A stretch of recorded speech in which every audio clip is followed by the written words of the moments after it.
first and foremost, they want to run the football. They do so with 4 kids between their backfield and their wings that um, can do a lot of damage from different looks. So it's unique. We don't see the style of offense all year. Um, One thing that we can take and hopefully apply with confidence to this week is, discipline in our reads. Hey, you have an assignment, and your assignment isn't to look in that backfield. Your assignment is to look at, this guy in front of you. What's his block? How are you going to defeat that block?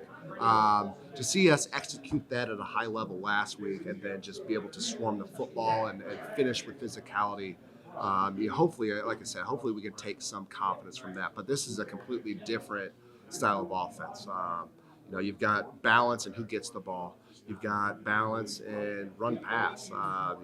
This quarterback, he's the real deal. Big, strong kid. He runs it well. He throws it well. He carries out his play actions as well as anybody.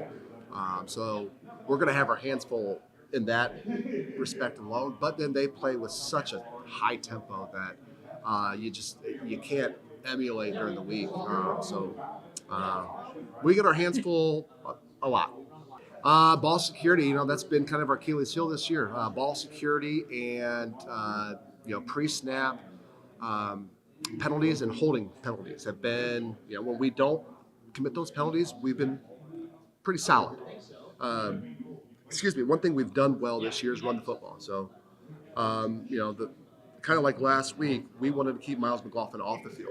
Well, you do that by running the football. I don't think we threw the ball twice last week. I think we'll have to do that a little bit more this week.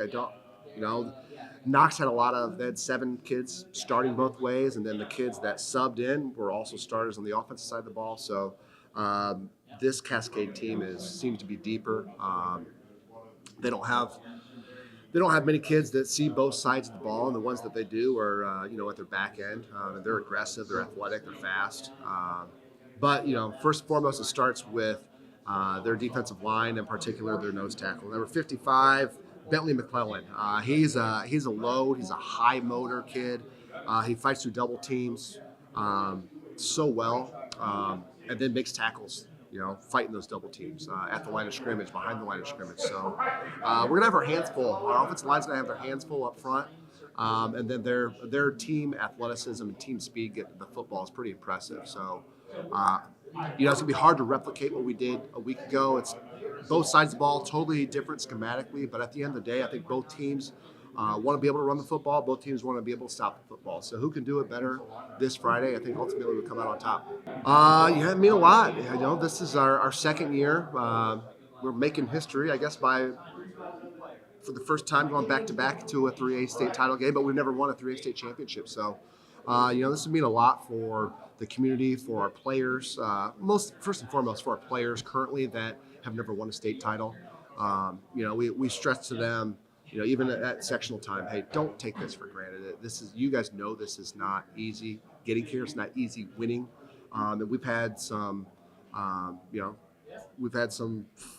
fortunate plays for us along the way. We've had some luck along the way, but it's tough to get here. So. Winning one for these kids is what it's about. But ultimately, beyond that, the Lewis community be awfully proud of our first 3A state championship, and